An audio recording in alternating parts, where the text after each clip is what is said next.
The Aldis podcast is brought to you by Aldis International, supplying your expert AI and digital transformation staffing needs across the US and Europe. Today, you are listening to our ServiceNow series, where we interview the best and brightest of the industry to share their story, advice, and views on the exciting world of ServiceNow and digital transformation.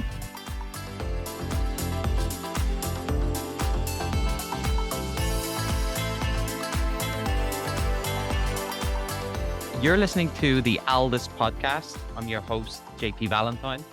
Our guest today is Greg Garrett. Greg is the Vice President of Cybersecurity at Peraton. Greg, welcome back to the show. Hi, JP. It's both a privilege and a pleasure to join you today. Yeah, and we're so glad to have you back. For those listening, Greg was on the show previously back in 2021, I believe, as part of our ServiceNow series. We're delighted to have Greg back. We're going to talk about what's been going on in the space that Greg works in, digital transformation. But before we do that, Greg, for those listening here who were not able to catch the original episode, can you give us a quick recap of Peraton, who you are, what you do, mission of the business? So I'm the Vice President of Cybersecurity at Peraton. I lead and support over 3,200 cybersecurity professionals throughout the United States and internationally. I have the opportunity of leading our cybersecurity community of practice to share all of our solutions, our capabilities, our education training programs. And currently our company is managing over 150 active cybersecurity programs with a total contract value of more than $4 billion. And our company provides a full spectrum of cyber capabilities across all technologies, all domains. We support U.S. federal, state, and local government agencies. And for me personally, I've been involved in cybersecurity and information technology and telecommunications and systems engineering for over 30 years. I spent many years as a United States Air Force military officer, managing over $15 billion of complex IT and cybersecurity programs, as well as space systems. And for the last 20 plus years, I've been an industry executive, including many years at Lucent Technologies, serving as the Chief Information Officer and Chief Information Security Officer, and as the head of global cybersecurity and the global CISO at BDO International. And for the last 3 going on 4 years now, I've been the vice president of what was Perspecta and was acquired 2 years ago, is now the Peraton Corporation. Thank you for that. Super helpful. And guys listening, please go back and check out the original episode. But Greg, the reason why we wanted to get you back on the show is to talk about what's been happening in the world of security and digital transformation, particularly over the last 2 years. So can you take us into some of the conversations that you're having at government level with CIOs, CISOs? What are the hot topics? What are the trends? And where are you and Peraton spending your time helping these senior leaders across the federal security and government space?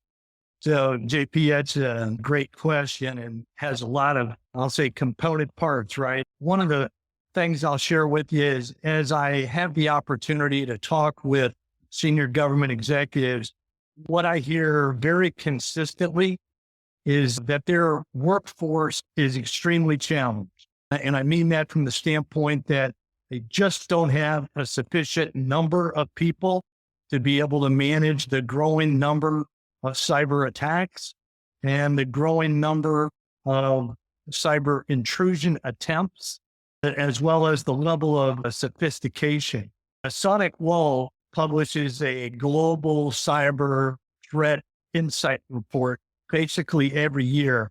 In their report that they just published here in August, which talks about the level of cyber intrusions and attacks throughout the first 6 months of 2023. So when I look at that, it's startling what the numbers show.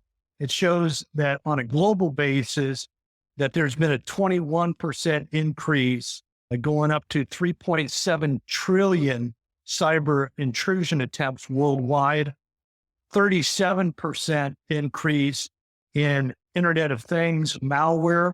That's up to nearly 78 million pieces of IoT malware that have been identified worldwide.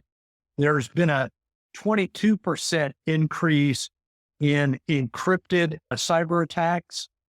And this is a startling number, a 399% increase in cryptojacking attacks. And so I cite those statistics because they're indicative of the kinds of discussions that I have with senior government executives who are seeing all of that play out. And then further in that same 2023 global cyber report from SonicWall, they talk about how the U.S. government sector is one of the top 3 most targeted sectors here in the United States. And it also talks about how cyber intrusion attempts in just the first 6 months of this year increased by more than 45% during the same period last year. And it also stated that the government sector here in the U.S. is the single most targeted area for encrypted cyber attacks, meaning trying to decrypt encrypted software or encrypted data.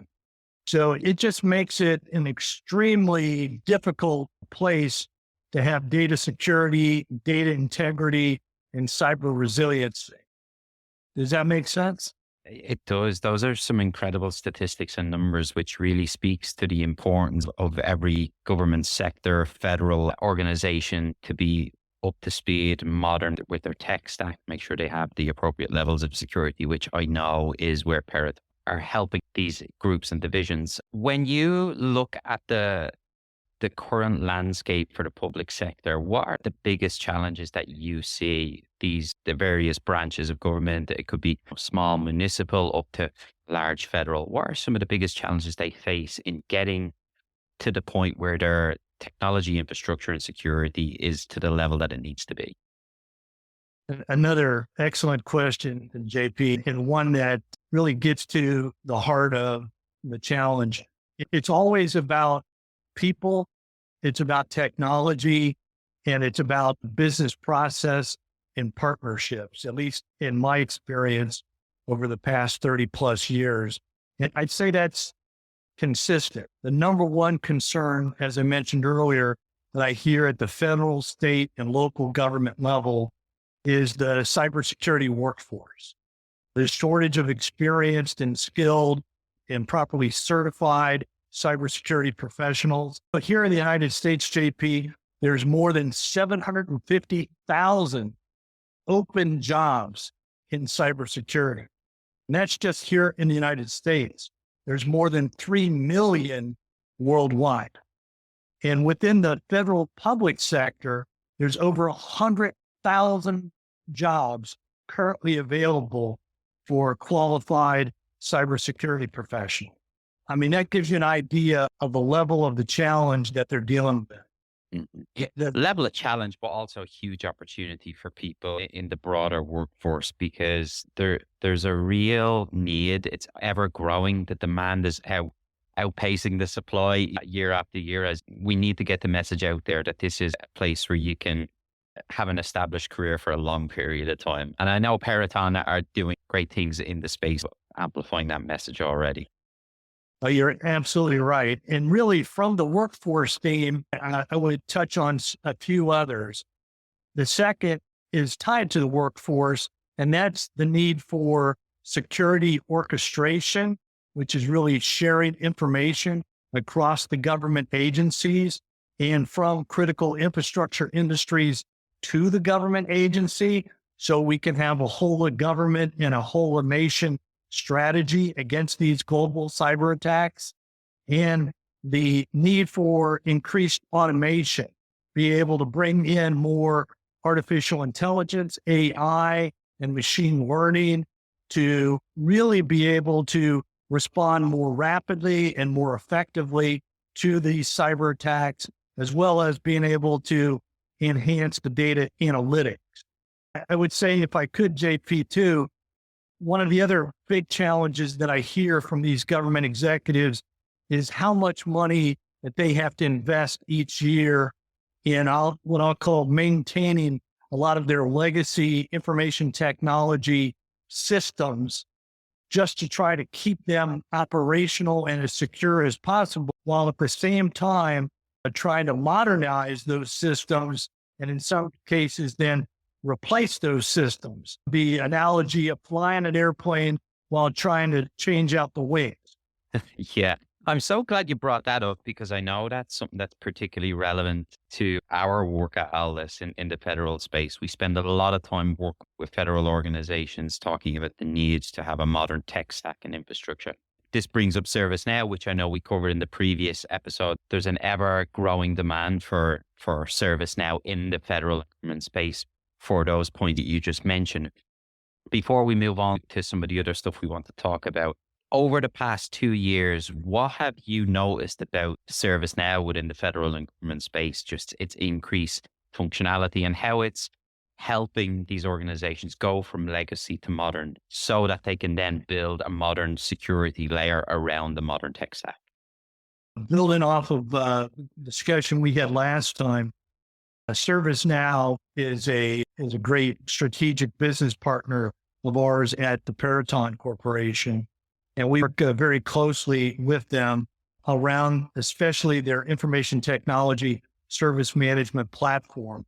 And over the last 2 years since we last talked, we at Peraton have worked very closely with ServiceNow, who I would typify, and this is my opinion, is really the gold standard for information technology service management platforms within the government.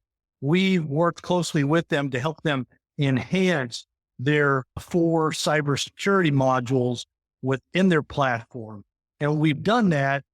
And I mentioned in our previous podcast, we developed what we call SIFT, application programmable interface, to pull in all the tenable vulnerability scanning information directly into their vulnerability management tool, as well as into their incident response module.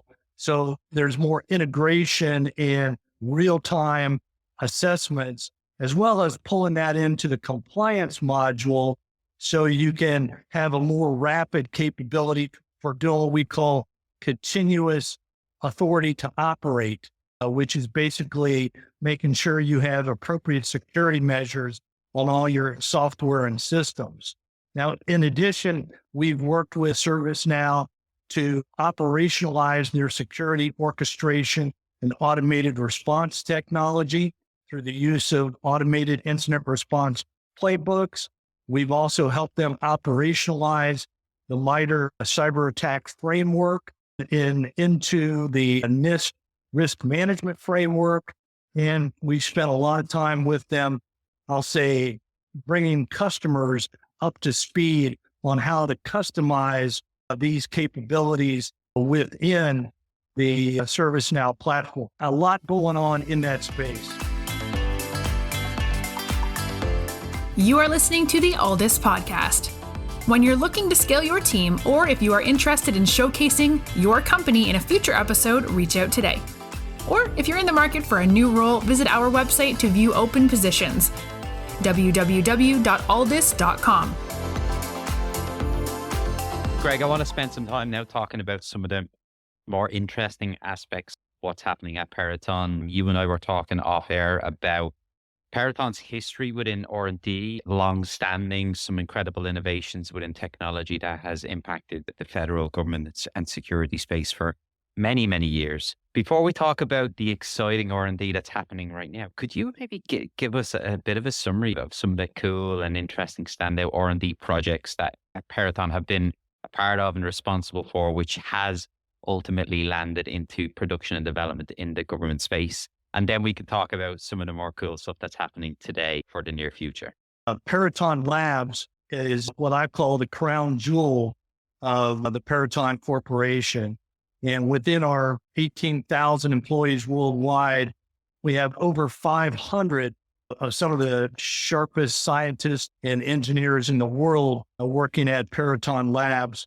And its history goes all the way back to the creation of Bell Laboratories over 100 years ago in the original development of the telephone, and really spans that 100-year history in all aspects of communications technology, from AT&T Bell Labs to then Lucent Technology Bell Labs. And as I shared earlier, I spent 10 years as an executive at Lucent Technologies and worked very closely with a lot of the scientists and engineers up in New Jersey, where their home labs are and have been, again, for decades. And just incredible research and breakthroughs that they've done.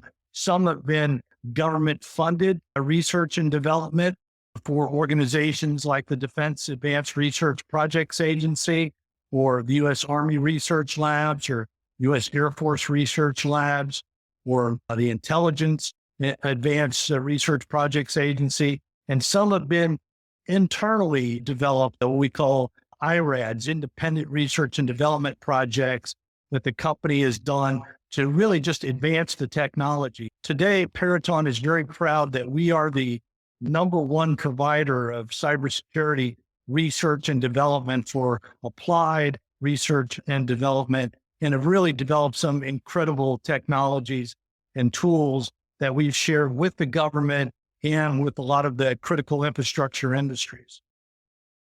And following that deep history of R&D spanning the many decades, what sort of R&D are you guys doing now? What that you can share with us anyway? Is there anything cool, exciting, or standout that you can share with us?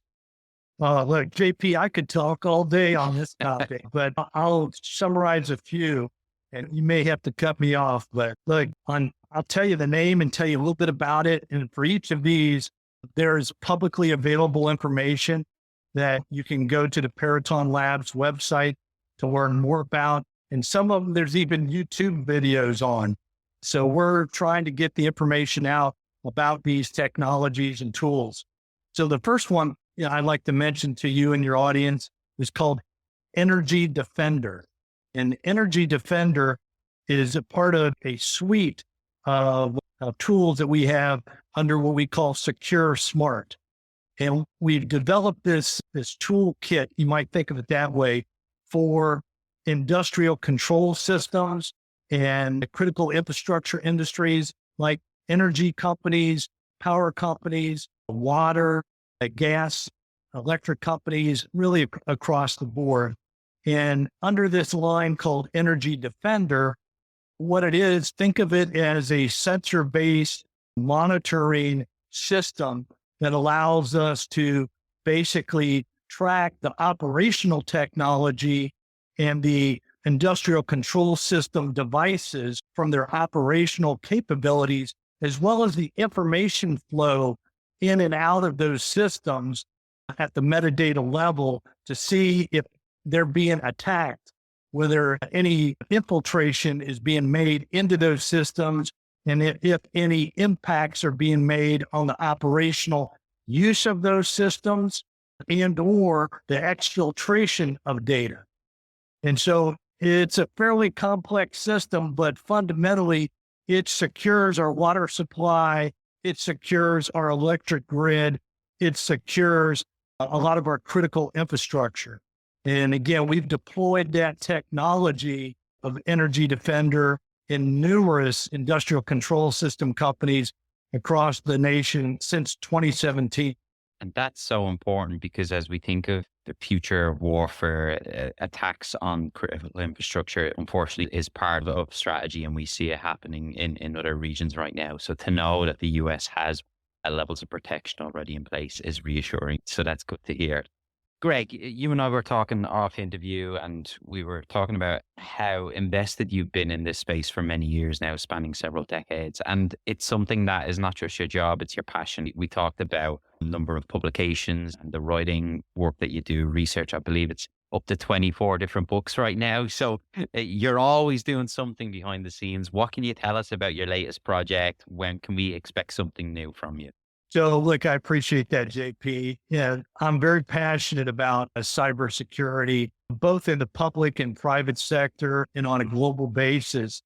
And because of my background in aerospace and working space systems, one of the, I'll say, hot topics that I have that I'm working with U.S. Space Force and with the Space Information Sharing and Analysis Center called Space ISAC and the National Cybersecurity Center on is on the topic of cybersecurity for space and making sure that we have a mission assurance associated with all of our space operations, because most people really don't take time to think about how complex our space system segment of our industry is, because it involves over 100,000 companies across the United States.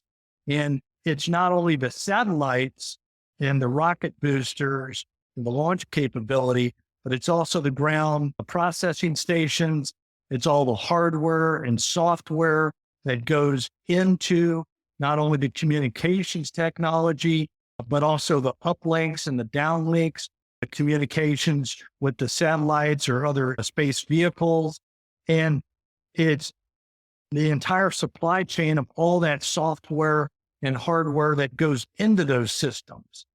And candidly, what's happened in that area is a lot of commercialization of space with companies like SpaceX and others that have been tremendous in driving down cost and putting up more low Earth orbit satellites, increasing communication and navigation technology, great advances.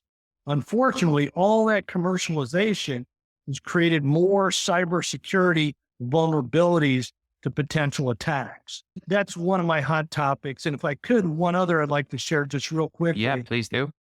Is quantum computing and the rise of cyber attacks on encrypted data and the concerns that if government organizations don't develop more what we call enterprise encryption management, that will become under increasing attacks with the growth of quantum computers and their ability to be able to rapidly de-encrypt almost any code.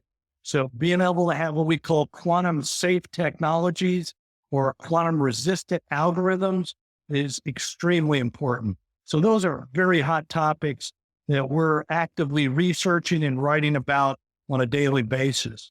That again is important to hear and important to know, because quantum supremacy is going to shape the future of the world. So knowing that there's individuals like yourself and organizations like Peraton working behind the scenes on this stuff, we wish you all the success in that, because it will benefit us all.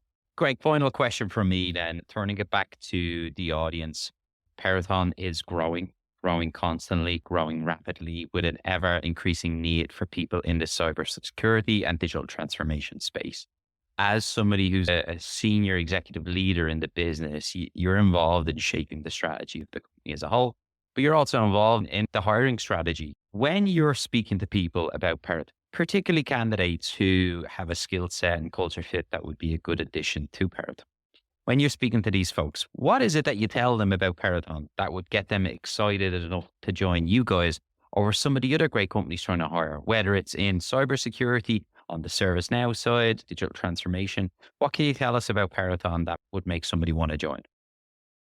So look, another great question, JP. And just yesterday, I had that same conversation along with two of my colleagues trying to entice a very experienced industry business development executive to come join our team.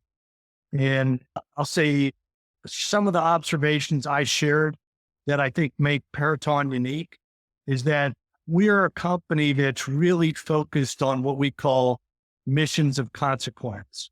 And so we're looking for people to join us to help us solve some of the toughest cybersecurity challenges in the world, right? To benefit the nation as a whole and the security of our national assets and resources. And part of our theme as a company is doing or to do what can't be done. So we like really challenging ourselves, our people, to solve some of most significant technology challenges and digital transformations across the U.S. federal, state, and local governments. And we're looking for people to join us that want that kind of challenge and also want to work with some of the best and brightest people in the world and leverage some of the coolest technology in the world to do that problem solving. Greg, thank you so much for coming back on the show. Great to hear about all the exciting developments that have been happening over the past 2 years at Peraton. Great insight into why this is so important. The landscape has changed so much during this time, so it's important that companies like Peraton are trying to stay one step ahead of the aggressors, and cybersecurity is an ever-growing risk. Really informative around just how risky it is for the government sector and federal space. And then the R&D stuff, it really does sound quite futuristic and sci-fi, but it's real, it's happening now, and it's important. And then finally, an insight into why Peraton it continues to be an incredible place to work. So for our audience who are interested in digital transformation, security, ServiceNow in particular, please keep an eye on Peraton, as it's a great place to work, has been for many years, and will continue to do so. So Greg, thanks again for your time, man. We look forward to having you back on the show again in the near future. Always a pleasure, JP. Have a great day. Thanks for listening to this episode of the All This podcast. If you enjoyed today's episode, don't forget to subscribe, rate, and review. We are available on Apple Podcasts, Spotify, and any Android podcast of choice. You can also head over to our website, www.allthis.com, to listen to more podcasts, view our open roles, and stay up to date with industry news. Thanks for listening, and stay tuned for more great episodes coming very soon.